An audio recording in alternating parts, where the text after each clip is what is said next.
To bench boost or not to bench boost? That is the question. Let's go. Let's get into it.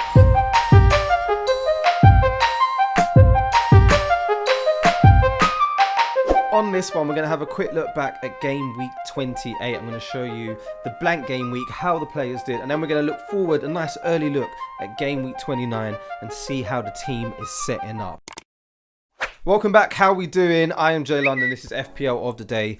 Welcome back to the channel. Game week 28, the blank was a little bit disappointing, unless, of course, you captained Saka. I don't think many people did. So if just get straight in there, straight away. If you were one of the people that captained Bukayo Saka, then leave a comment down below. Let us know. You can gloat here, you can brag. It's a safe space. You can do exactly that. I didn't. Here's what my team looks like for game week 28. 57 points in total. I can't really complain, even though I had 7 players that blanked. Like Kepa, Trippier, me, Henry, Burn, Zinchenko, and Ivan Toney all did absolutely nothing, but came away with 57 points because the hero was Saka. Martinelli did his thing. Captain Kane scored a goal, which was fine. That's all we asked for. And so did Havertz. Yep. The debate, I feel like I won it. It was Ollie Watkins against Havertz, and yeah, Havertz came out on top for this week. Hopefully it can be the same for those of us who have got some Chelsea assets for game week 29. So yeah, 57 points, quite happy with that. Let's park that, move it, bush, kick it away, and let's look ahead to game week 29. I'm going to need some help from you guys as well, and hopefully by helping me, I can help you, we can help each other, and we can actually get ready, because no one really cares about international break, do they? This is far more important. FPL time. So you can see in goal, I'm going to be going with Kepa. Of course, you know that it is a double game week. So loads of players are going to be doubling. Loads of teams are going to be doubling. So I'm going to try and capitalize on the maximum amount of players in my team that will be doubling. Very excited about this. Can you tell? Kepa in goal. Moving on to defense. It doesn't look too bad because of the doubles, like we just mentioned. Trippier and Burn are going to be in there. So is me and Henry. The only problem that I've got with this is we're doubling up on the defenders. So I'm a little bit like, no, maybe one of these guys could be changed for another player that's going to be doubling. Maybe an Aston Villa defender. I haven't really looked into it too much, but yeah, Liverpool, I'm not too sure about the fixtures. Chelsea, I've already got Kepa, so do I want to double up there? I mean, it kind of just defeats the purpose of what I'm talking about. So that's something to consider. I have got my eye on Chilwell. I do want to try and get him in the team somehow, but more of that. We'll come to that in just a bit. So far, so good. I don't plan on replacing any players that are going to be doubling because that's just a waste of a transfer, right? We don't want to be doing that. So me, Henry, Burn, and Trippier all in there. Let's move that to one side. Let's look at the midfield. That looks something like this. Boom. Brighton boys are in. Solly March and Matoma, which I'm really excited about. Brentford and Bournemouth. 2 decent fixtures.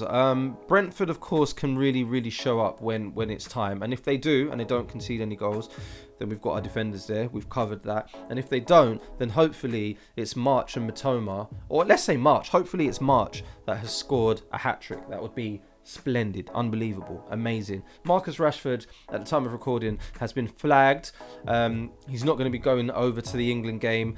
And I just think that this is quite tactical. As a Man United fan, this reminds me of the days when Alex Ferguson used to do this. Say that a player has a knock, they can't travel with the squad for a qualifier, and then make sure that they're fresh for the end of the season. This looks like a move that Erik ten Hag has actually done. So yeah, I'm not reading too much into it. I'm not worried about that. Marcus Rashford is going to be in the team. Let's move on to up front. That looks something like this. Ivan Toney, Harry Kane, and Kai Havertz are in the team. I am quite happy with this starting lineup. The only problem that I have is, of course, there is no Erling Haaland. This worries me. This fills me with fear. I don't like it at all. The fixture against Liverpool, we just don't know what's going to happen. Is it going to be a crazy freak result like when Liverpool played Man United? Or are City going to run riot? Is it going to be a 0-0? Is it going to be a lot of goals? I'm pretty sure that Haaland's going to score one of them. So, yeah, spoiler alert. I want to get Haaland in the team somehow, some way. But we'll move on to that once I've shown you my bench, because the bench is looking nice and healthy. The bench is looking something like this. Bang! All the Arsenal players, Zinchenko, Martinelli, Saka and Steele, who we expect to keep his place for Brighton.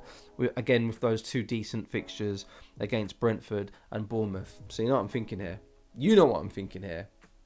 It could be bench boost time. Yes, indeed. I don't know if I can go into a game week and have Saka, Martinelli and Zinchenko on the bench.